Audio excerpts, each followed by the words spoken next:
Muy buenas tardes con todos. Mi nombre es Oscar Cárdenas, especialista en Sistema de Gestión de Calidad. Y en esta oportunidad seguimos con el capítulo de interpretación de la norma, capítulo 9 de la norma ISO 9001, versión 2015.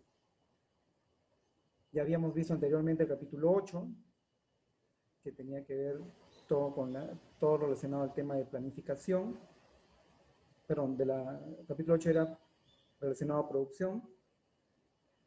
Capítulo 7 con respecto a recursos, capítulo 5 relacionado a temas el tema de política de calidad y otros detalles, y el capítulo 4 de la norma relacionada al entorno de la empresa, al contexto de la empresa. Entonces hoy ya nos toca el capítulo 9, que tiene que ver con la evaluación de desempeño del sistema de gestión de calidad, y para lo cual se divide en tres instancias la evaluación de desempeño. La instancia primera de seguimiento, la segunda de auditoría y la última por revisión por la dirección. Entonces hay tres formas de, por decirlo así, de hacer el seguimiento o la evaluación de desempeño en el sistema de gestión de calidad. Por seguimiento, por auditoría y por revisión de la dirección. Entonces vamos a ver el capítulo o el requisito 9.1, seguimiento, medición, análisis y evaluación. Muy bien, ¿a qué se refiere este punto de la norma en concreto, no? Básicamente es qué y cómo se medirán los procesos, productos y clientes. También se mide al cliente el nivel de satisfacción. Se miden los procesos, el nivel de desempeño o eficacia y eficiencia, así como también los productos, el nivel de cumplimiento de los requisitos del cliente. Entonces, se definen estos detalles a través de preguntas sencillas o aspectos sencillos, ¿no? En este caso, se especifica y se dice qué vamos a medir, ¿no? Como indicamos, vamos a medir los clientes, los procesos, los productos. Clientes, podemos tener clientes, eh, digamos que están mucho tiempo con nosotros o muy esporádicos, pero hay que medir a todos los clientes, ¿no? Es decir, hay que evaluar su nivel de satisfacción con nuestros productos, con nuestros servicios, ¿correcto? A nivel de procesos, pues evaluamos precisamente todas las etapas que tienen que ver con la calidad y el nivel de satisfacción de nuestros clientes y también de nuestros colaboradores. Entonces, sean procesos de abastecimiento, procesos de producción, procesos de comercialización, distintos tipos de procesos que podamos tener y que influyen en el sistema de gestión de calidad. También evaluamos nuestros productos, ¿no? Es decir, podemos tener una línea de productos, digamos, de frutas, otra línea de productos de leches o carnes, etc. Entonces evaluamos todos esos detalles, ¿no? Todos esos aspectos, en otras palabras. Por otro lado, también la norma busca e indica cómo vamos a medir, es decir, sea a través de encuestas, los mismos reportes y estadísticas propias de los procesos, ¿no? Cuestionarios y entrevistas. Hay distintos métodos o técnicas, mejor dicho, que nos sirven para poder definir el método de evaluación.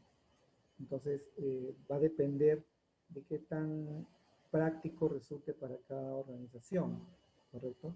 Hoy en día tenemos distintas herramientas informáticas que están colgadas en la nube, que nos permite hacer encuestas, por ejemplo, a distancia, muy sencillas, muy prácticas, a nuestros clientes. No es necesario ya estar yendo a visitarlos, ¿no? Hoy en día la tecnología nos facilita mucho realizar encuestas a distancia, pero como también los reportes diarios de los procesos, del nivel de calidad o nivel de producción, que permite determinar justamente eh, la medición de las mismas, ¿no? Las actividades críticas en nuestras organizaciones. Pero además de saber qué vamos a medir y cómo lo vamos a medir, también es importante definir la frecuencia de medición. ¿Qué significa? No es lo mismo medir de manera diaria que semanal o mensual o semestral.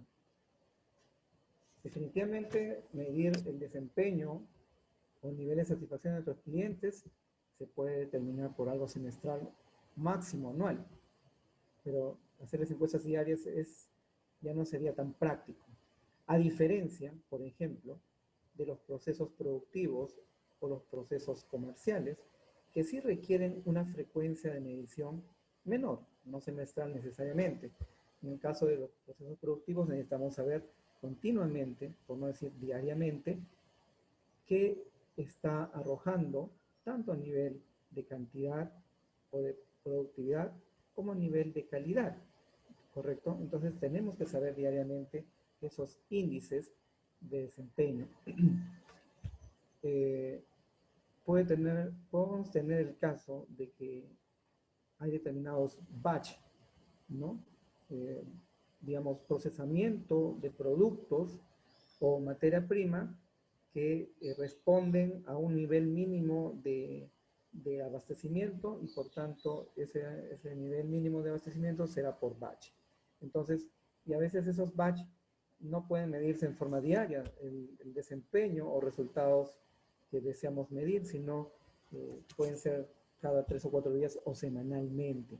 Entonces, va a responder nuevamente, como indicamos, a la naturaleza y características de cada negocio, de cada organización, ¿correcto? En principio, esto es muy importante definir la frecuencia de medición. ¿Por qué?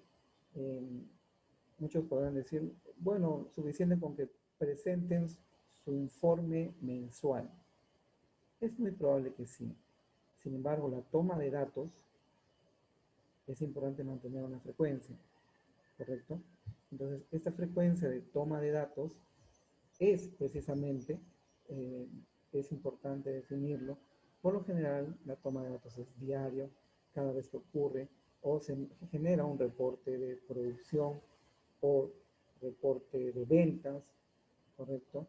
O reporte de gestión de proveedores de manera diaria.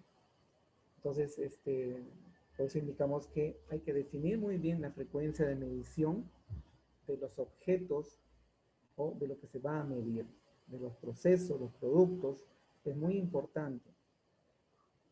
Y finalmente tenemos que definir la frecuencia de evaluación. ¿Qué significa esto? Como indica el punto, se hace un seguimiento, medición, análisis y evaluación. No es suficiente con que sepamos qué vamos a medir, cómo lo vamos a medir, incluso la frecuencia de medición, sino también la frecuencia de evaluación. Porque es importante, no es lo mismo analizar y evaluar resultados diarios o en forma diaria que hacerlo semanalmente o hacerlo mensualmente en todo caso. Es una práctica común que estas evaluaciones o análisis y evaluaciones se realicen mensualmente por X motivos, ¿no? Es una práctica común en muchas organizaciones.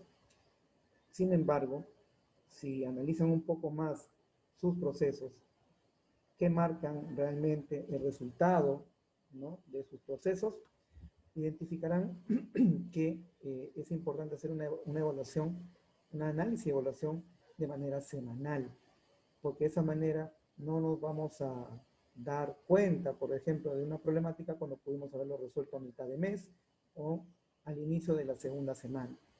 Entonces, por eso es importante definir la frecuencia de evaluación. Y todo eso tiene que ver precisamente con este capítulo, que exige, la norma exige a una organización que defina estos 4 grandes aspectos que permiten hacer la mejora continua en una organización, ¿correcto?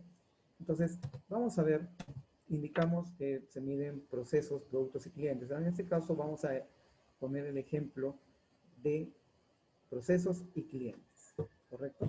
Entonces vamos a ver el ejemplo de una encuesta de calidad hacia un cliente, ¿no? Apresado cliente, queremos saber su nivel de satisfacción respecto a los servicios y productos que ofrecemos Dedíquenos unos minutos a contestar una encuesta de calidad. Esta es una encuesta a través de manera online, ¿no?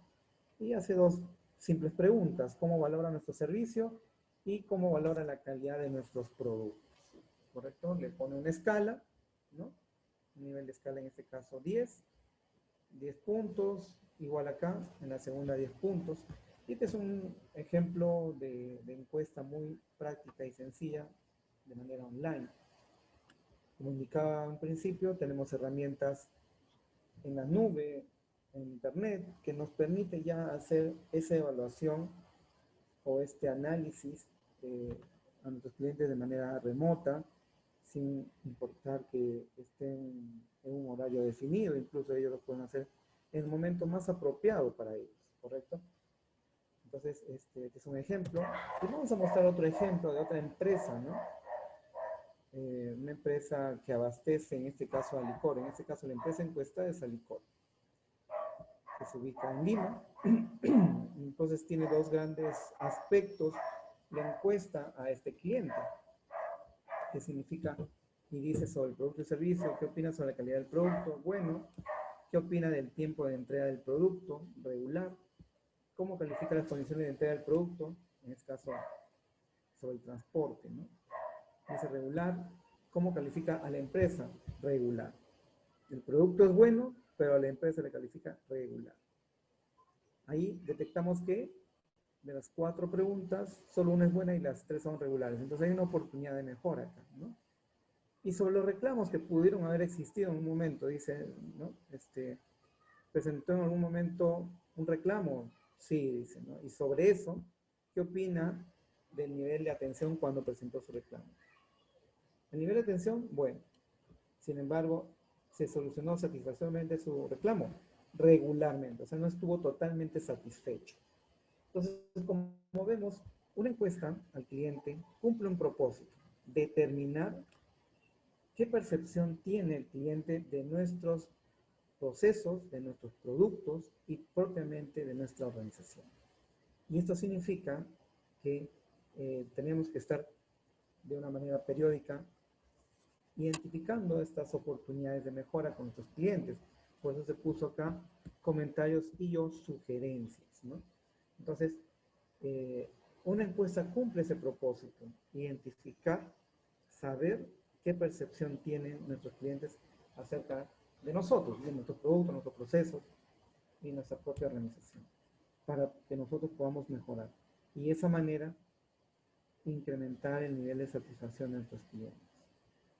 Una vez que se ha hecho la encuesta, se hace una tabulación de los resultados y de esa manera podemos ver qué nivel de, de satisfacción tienen nuestros clientes, y hacer un promedio de esa, y ponderar, mejor dicho, esa percepción a través de un porcentaje de satisfacción de nuestros clientes. Por ejemplo, podemos definir que los clientes finalmente están satisfechos con el producto en un 98%, ¿no? Pero ¿qué opinan del tiempo de entrega? Pueden determinar que, por decir, el 60% indicó que es regular, un 10% malo, y la diferencia, bueno. Entonces, vemos cómo se empieza a concentrar, digamos, la percepción en los distintos aspectos que queremos evaluar acerca de nuestros productos, procesos y servicios con respecto a la empresa, y así poder ir mejorando.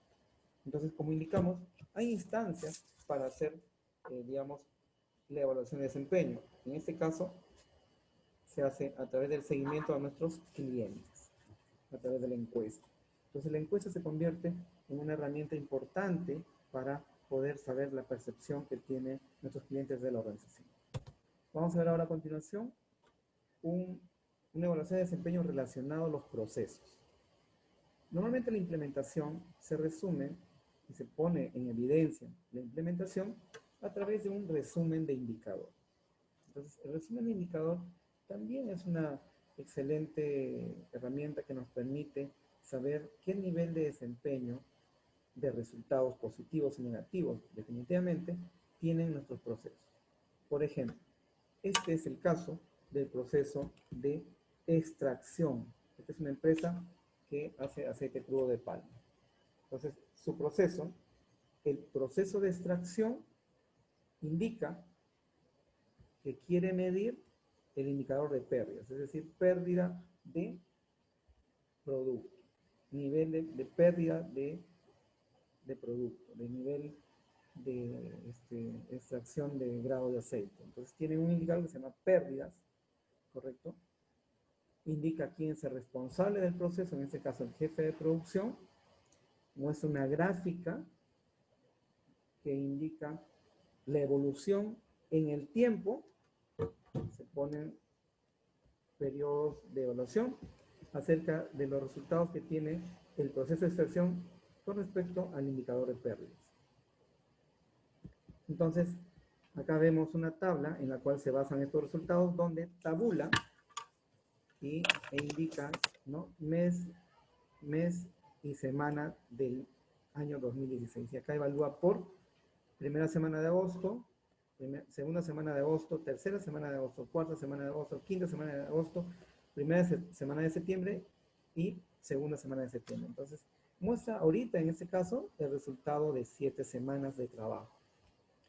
Y tiene la medición de este proceso con respecto a este indicador, que es 1.91, 2.66 y así sucesivamente. Muestra los resultados del indicador en cada semana, muestra la meta que espera lograr precisamente mínimo este proceso con respecto a este indicador de pérdidas, ¿no? En este caso, pérdida de porcentaje de obtención de aceite, ¿no? Pérdida de aceite. Entonces, este es un nivel de porcentaje de pérdida de aceite. Y pone la tolerancia máximo 2.77. ¿Ok? Es de 2.77%, que debería ser máximo la tolerancia admisible para indicar que el proceso está controlado. ¿Correcto? Entonces, se pone también análisis del comportamiento del indicador. Esta parte, que es la parte de análisis, precisamente tiene que ver con la importancia de definir el periodo. Imagínense analizar de manera mensual este proceso. Solamente vamos a tener un dato y demostraría que hubiésemos perdido todos estos cambios que se muestran a continuación, que se hace semanalmente, ¿no? Se identificaron problemáticas de manera semanal y se tomaron acciones de manera, ¿no?, semanal. Y fíjense que cuando se toman acciones y evaluaciones adecuadas, el indicador empieza a subir, luego baja. Vamos a ver por qué bajó. Acá dice, en la cuarta semana de agosto, indica falta de seguimiento del supervisor, es decir, el supervisor no estuvo totalmente activo, por eso bajó. Y se establece una acción. Dice, acciones de mejora. En este caso pusieron evaluar desempeño de personal. Bueno, podrán ver que se toman acciones. Entonces, esta es una herramienta que evidencia finalmente la implementación de esta etapa de evaluación de desempeño con respecto a el seguimiento de procesos. Entonces, esta es una buena práctica, es un ejemplo totalmente real acerca de cómo se hace el seguimiento a los procesos de una manera gráfica. Me han escuchado decir, un gráfico vale más que 1000 palabras, entonces acá expresa cómo mejora, cómo decae, y explica, ¿no? Decayó por una falta de seguimiento. ¿Cómo sigue mejorando? Dice mayor seguimiento de resultados, Florentino en mal estado, etc., ¿no? Entonces, y se ponen las acciones a seguir.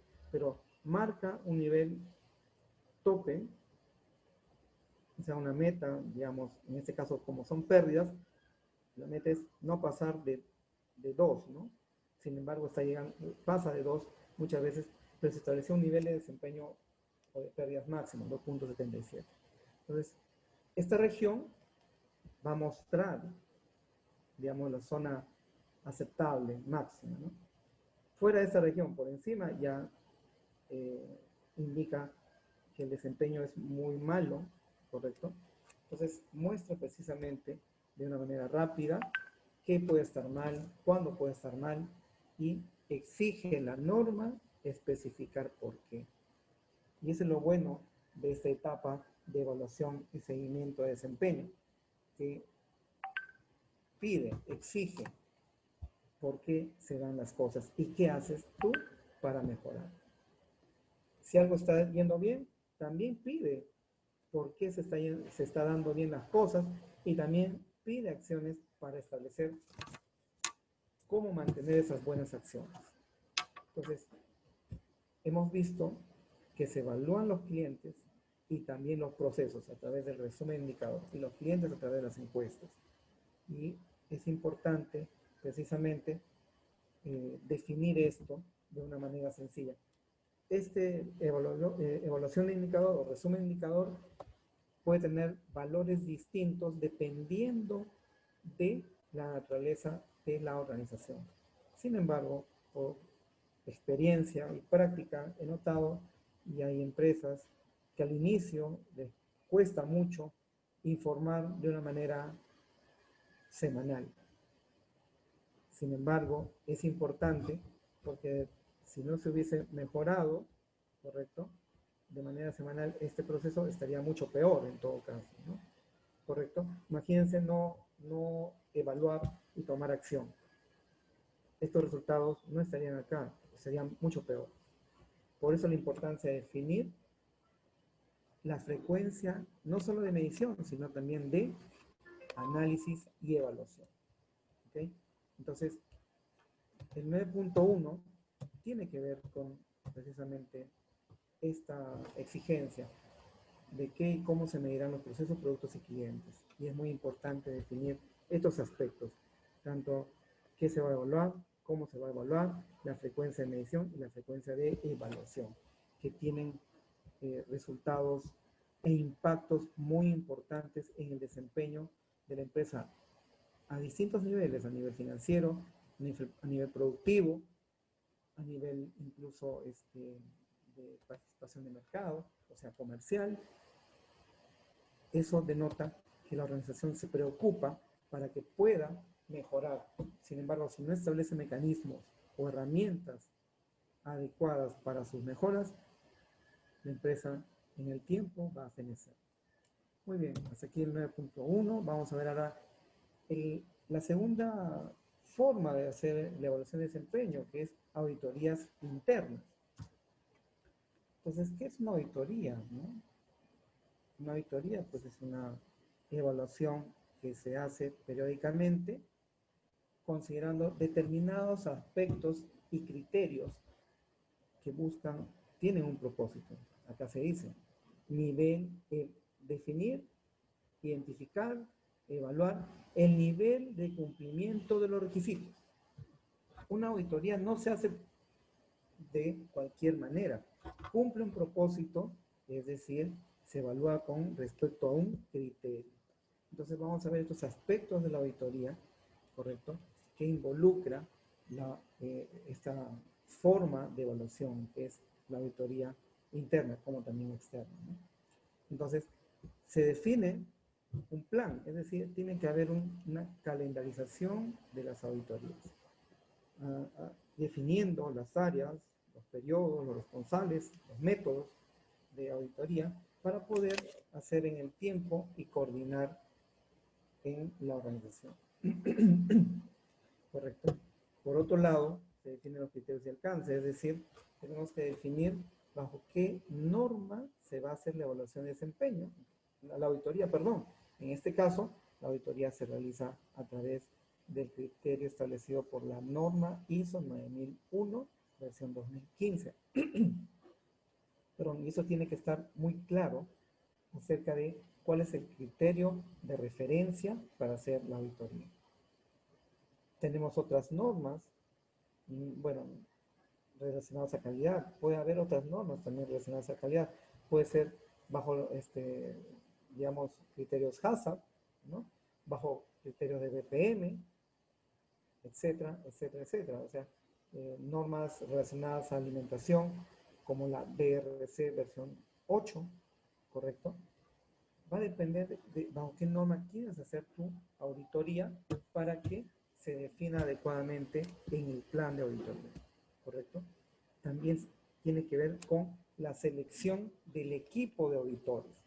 Normalmente tenemos auditores ya sean internos o externos. Una auditoría interna lo puede hacer un auditor que no necesariamente pertenezca a nuestra organización, pero si lo va a hacer auditores que pertenecen a nuestra organización, tienen que estar debidamente preparados, con buen conocimiento, y no solamente preparación o capacitación, sino también demostrar experiencia en ello. Es muy importante definir esto, porque de esa manera la auditoría realmente tendrá valor para la empresa, agregará valor, porque va a identificar cosas que no hemos visto en el desarrollo, implementación y mantenimiento de nuestro sistema de gestión. Entonces, las personas con experiencia nos van a poder ayudar a identificarlas, incluso ayudar a mejorar. Perdón. Entonces, es por eso que es importante definir el equipo de auditores. Puede haber auditores internos y auditores externos, pero si va a haber auditores internos, de preferencia, las áreas que van a ser evaluadas no pueden ser evaluadas por el mismo jefe inmediato superior. Es importante que haya esa independencia y autonomía acerca de las responsabilidades del auditor. Porque de esa manera permitirá tener una evaluación objetiva, incluso una evaluación bajo otro esquema de ver las cosas. Que un jefe de seguridad pueda auditar el área de abastecimiento, lo puede hacer, porque en principio no se cumple, o en principio se cumple que pertenecen a dos áreas distintas. Pero si el jefe de abastecimiento va a auditar su almacén, no se cumple el principio de autonomía o independencia. Entonces, por eso es que es importante seleccionar adecuadamente el equipo. Muchas veces se elige tener auditores externos porque tienen más experiencia, ven de manera objetiva y directa y con más experiencia en las cosas, que nos pueden facilitar mucho la detección de probables problemas, es decir, oportunidades incluso, ¿correcto? Entonces, es muy importante la definición del equipo. Por otro lado, es importante la comunicación y resguardo de los resultados. ¿Y a qué se refiere esto? Que los hallazgos y resultados que se encuentren en la auditoría se comunican al responsable directo.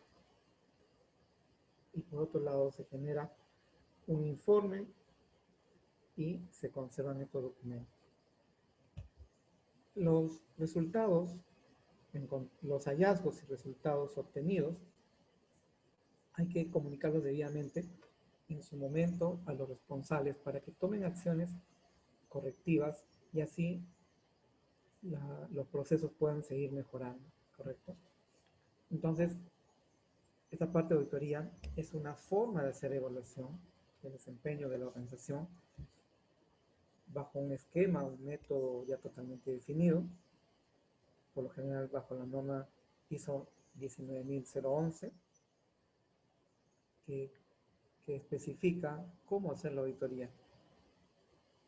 No vamos a explicar ahorita o ahondar en cómo se hace una auditoría exactamente, pero estos son los aspectos que involucra la auditoría. Y vamos a ver algunos ejemplos acerca de lo que involucra tener implementado el proceso de auditoría. Entonces se establece un plan anual de auditorías, donde se especifica las áreas que van a ser auditadas el año y en qué meses durante el año.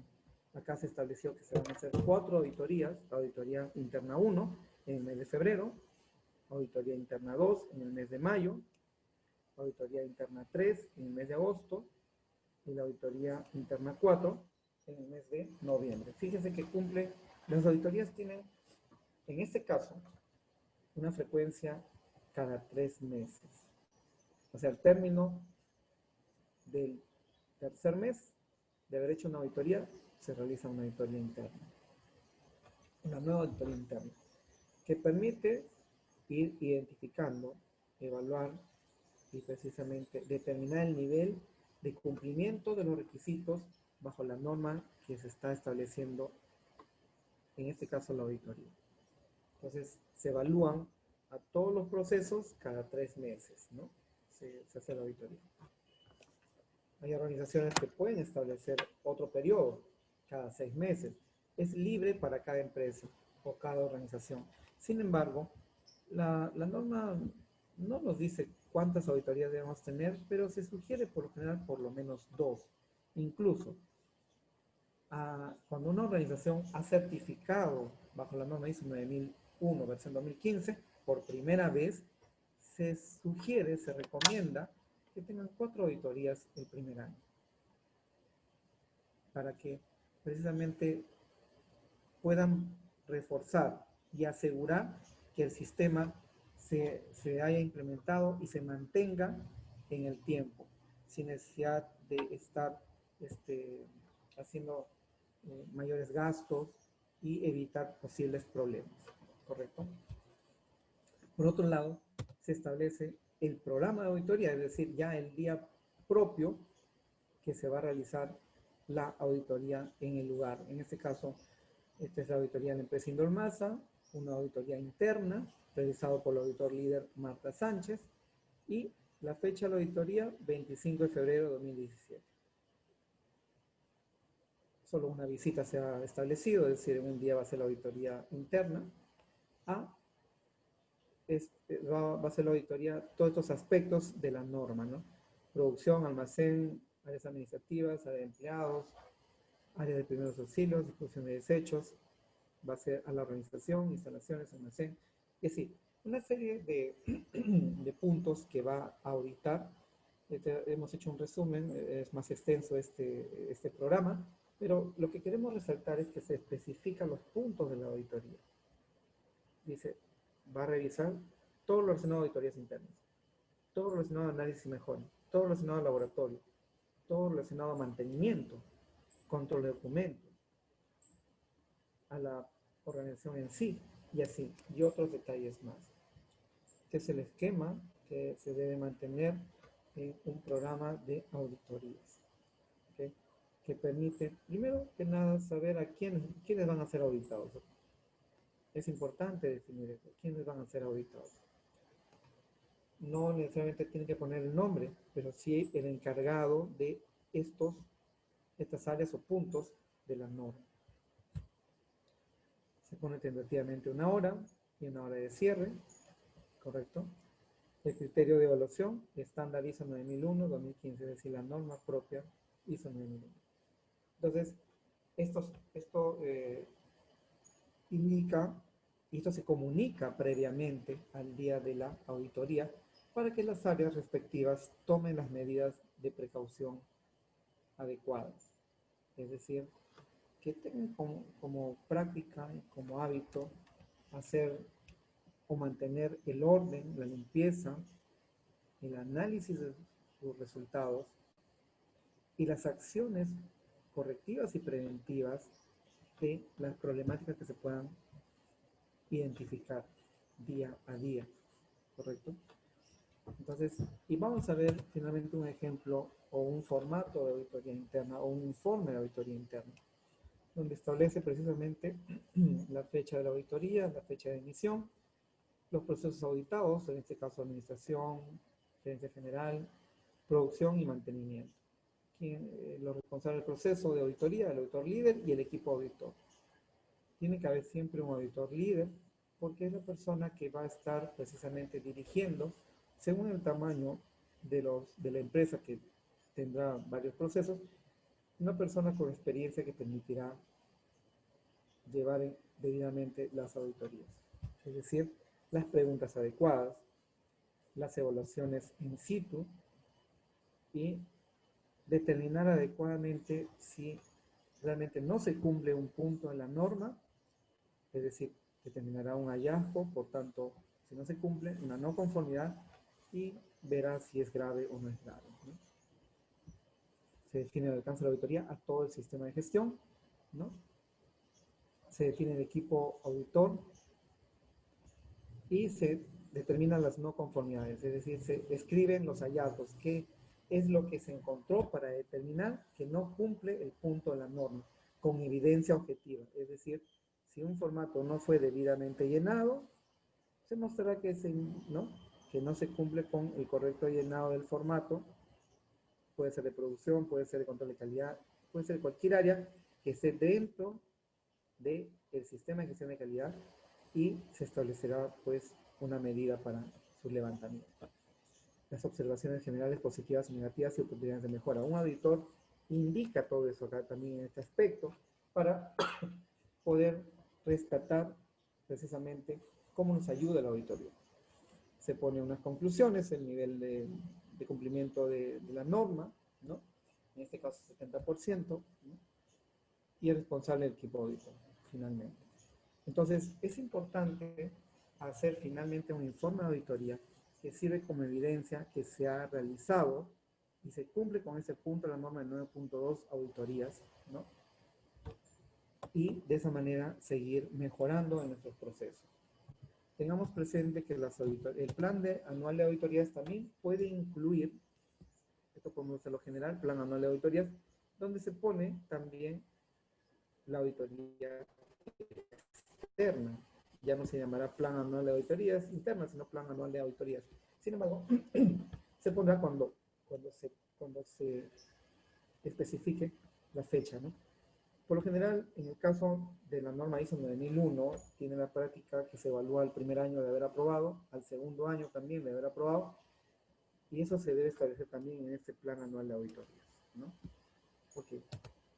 Pues aquí todo relacionado a las auditorías que evidencian una forma de evaluación de desempeño bajo el método de auditorías.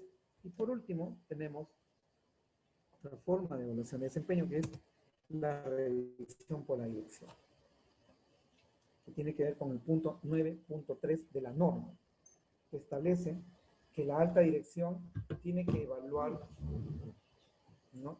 Evaluar la conveniencia, la adecuación, la eficiencia y eficacia del sistema de gestión de calidad. ¿Y a qué se refiere esto?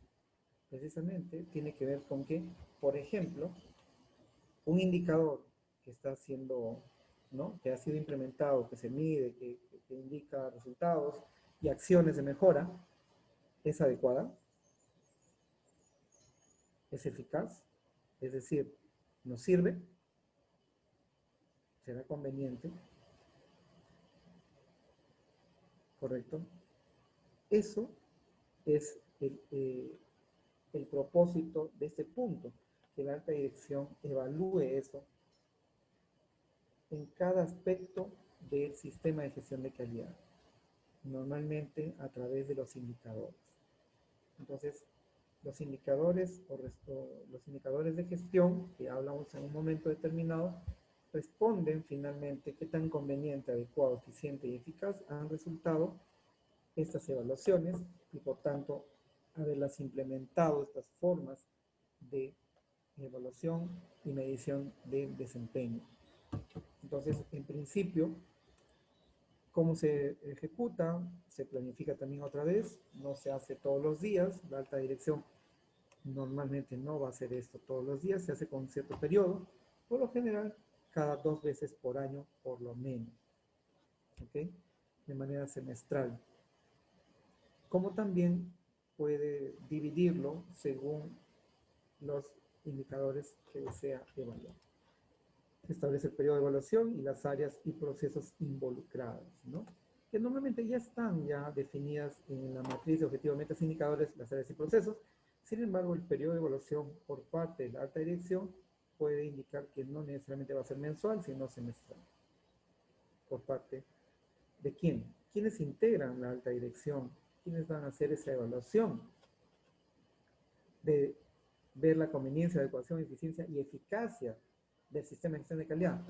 Puede ser un grupo representado por los jefes de línea, gerentes, incluso accionistas de la organización. precisamente dentro de gerentes está el gerente general por defecto. Entonces, las personas de mayor alto rango o jerarquía o responsabilidad dentro de la organización son las personas que normalmente integran esta alta dirección para evaluar precisamente estos aspectos que tiene que cumplir el sistema de gestión de calidad, que sea conveniente, adecuado, eficiente y eficaz. Pero también se establece qué información, qué tipo de información, las entradas, debe cumplir para hacer la revisión por la dirección. Y tienen que ver con las revisiones previas o anteriores, ¿no? Este aspecto es muy importante porque, vamos a poner un ejemplo, ¿no? Se hizo una revisión, digamos, por primera vez. En la siguiente revisión se tiene que saber qué se revisó y cuál fue el resultado de esas revisiones. Si se han tomado las medidas del caso que se indicaron realizar y el impacto de esos resultados. Entonces, es importante como input inicial las revisiones previas. También los cambios internos y externos que se han dado dentro de la organización como internamente, ¿no? Entonces, esto es muy importante también saber, por ejemplo, se ha construido una nueva área, es decir, una nueva línea, tenemos un nuevo producto, no lo sé, cualquier aspecto que haya generado un cambio, ya sea interno o externo, incluso externo. Por ejemplo, ahora que estamos con el tema de la pandemia, hay una nueva legislación relacionada al impulso a las empresas con respecto a la pandemia, es decir, durante y post pandemia, ¿ha cambiado la legislación? Sí, pueden decir algunos. Entonces, hay incentivos tanto tributarios como económicos. Incluso puede haber incentivos relacionados a la innovación. ¡Ah, caramba! Esto es un aspecto muy importante que tenemos que saber evaluar para poder identificar la oportunidad e ingresarlo dentro de las sugerencias que podamos nosotros hacer producto de esta reunión que podría ayudar a nuestros procesos. También se necesita saber el resultado de las auditorías anteriores, sean internas o externas. Es decir, se han cerrado ya todas las no conformidades detectadas, siguen pendientes todavía algunas, y por qué, ¿no? Entonces, esto también es parte de las entradas o input para hacer la reunión de revisión por la dirección. También saber el nivel de satisfacción del cliente. ¿Cómo están tus clientes? ¿Qué piensan de nosotros? ¿Piensan bien cuántos? El 70%. Pucha, muy bajo. O sea, tiene que ser más, ¿no? ¿Qué piensan acerca de nuestros productos? No, que el 80% dice que está bien, pero el 20% dice que es regular. No, pues yo quiero que más personas opinen mejor de nuestros productos. Entonces tenemos que revisar por qué. También se evalúa, por ejemplo, el desempeño y conformidad de los procesos, ¿no? Productos y servicios externos. Es decir, nuestros proveedores nos están atendiendo bien. Todos esos reportes, informes debidamente clasificados, procesados a través de un reporte, tienen que llegar a la alta dirección para esta revisión, para esta, ¿no?, oportunidad de identificar problemas escondidos como también oportunidades. También nuevas oportunidades para la mejora continua. También todo eso involucra las entradas o parte de la información importante y necesaria para empezar esta revisión por la dirección. La revisión por la dirección finalmente evalúa los resultados, ¿no?, de estos informes y tendrá que hacer un análisis y conclusión, es decir, determinados indicadores en qué nivel van, ¿es satisfactorio o no satisfactorio? O sea, tenemos que definir un nivel de conclusiones. Como también se hacen recomendaciones, acciones y recomendaciones, producto de esas conclusiones que se deben determinar, definir y precisamente plasmar en un informe de la revisión por la dirección. Entonces acá vamos a ver un ejemplo, ¿no?, de un acta de revisión por la dirección, que se realiza una fecha determinada, ¿no? Y hay determinados asistentes. Pero ¿qué información de entrada tenemos acá? Acá dice, anexar hojas de ser necesario datos y gráficos. Por ejemplo, el resumen de indicador que vimos anteriormente, eso es parte de la entrada de la información para poder hacer la reunión. Análisis de satisfacción del cliente, análisis de despachos, análisis de mejoras, análisis de productividad en horas máquina, horas de trabajo, análisis de orden y limpieza, análisis de TEA, es decir, en este caso en la empresa de aceite crudo de palma, hacen un análisis de TEA, se llama, ¿no? Que es la tasa de extracción de aceite, análisis de pérdidas que vimos hace un rato, el ejemplo, análisis de la acidez, o sea, los aspectos relevantes para que esta organización trabaje adecuadamente, ¿no? Análisis de auditorías, no conformes y acciones correctivas, es decir, cuántos no conformes se tienen hasta el momento y si las acciones correctivas están cerradas, en qué porcentaje, ¿no? ¿Cuántas acciones correctivas ya están cerradas, ¿no? Análisis de riesgos y oportunidades, ¿no? Que hablamos justamente con respecto a la pandemia. La pandemia, si bien es cierto, ha podido frenar muchas actividades, pero finalmente generó, ¿no? Muchas oportunidades en el sentido de comercializar nuestros productos a través de las plataformas de Internet, ¿no? Mucha gente ya está más familiarizada con las compras por Internet, lo cual hace que amplíe nuestro mercado. Ya no se puede restringir solamente a vender en nuestro distrito, podemos vender en toda la provincia, ¿correcto? Entonces esto es muy importante, ¿no? Tener esta información de entrada. Y como se necesita un buen análisis y por tanto una buena conclusión, por eso se convoca principalmente a las personas de más alta responsabilidad, que son las que tienen normalmente el mayor criterio para poder tomar decisiones. Y finalmente se ponen eso, ¿no? Los acuerdos o decisiones para que finalmente se tomen acciones inmediatas y seguir mejorando.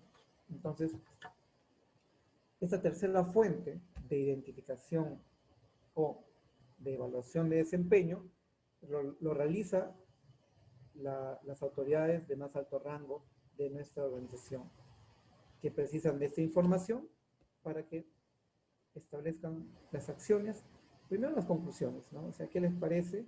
Si algo está bien o está mal, o no, qué nivel de conclusión ponen, y las acciones irresponsables para que, o sea, las acciones y las personas que van a llevar a cabo las acciones y en un tiempo determinado, para que finalmente se pueda seguir mejorando los procesos. Y finalmente este informe servirá para hacer seguimiento precisamente a esas acciones y evaluar su impacto, como también servirá de input para la siguiente reunión por la dirección. Entonces, hasta aquí hemos podido ver los 3 puntos conformantes del capítulo 9, evaluación de desempeño, que son precisamente el punto 1, seguimiento, medición, análisis y evaluación, el punto 2, auditorías, y el punto 3, revisión por la dirección. Fíjense que la norma finalmente junta de una manera muy equilibrada cómo va a evaluar a la organización, cómo va a hacer su evaluación de desempeño. A través del seguimiento, diariamente se generan reportes acerca de los resultados del desempeño de los procesos, de los productos y periódicamente de los clientes. Esa es una fuente, ¿no? El seguimiento periódico de estos elementos que involucran nuestra organización y nuestro negocio. Por otro lado, tenemos las auditorías, sean internas o externas. Y por otro lado, ¿qué opina la alta dirección? Los responsables de más alto nivel, cómo ellos ven el desempeño del sistema de gestión de calidad a través de la conveniencia, adecuación, eficiencia y eficacia de nuestros sistemas. Entonces, hasta aquí quería explicarles en detalle cómo se interpreta el capítulo 9. En una siguiente reunión veremos el capítulo 10, que tiene que ver con las mejoras, ¿correcto? Entonces, y veremos en la siguiente reunión cómo es que finalmente un resumen de los capítulos que involucra la norma ISO 9001, versión 2015, ¿correcto? Cómo se interpreta todos los capítulos, y vamos a hacer un resumen final. Entonces, aquí, si hay alguna pregunta, lo pueden hacer a través del sistema, que estaré atento y llano para poder responder debidamente. Muy bien, muchas gracias y será hasta la siguiente reunión. Gracias.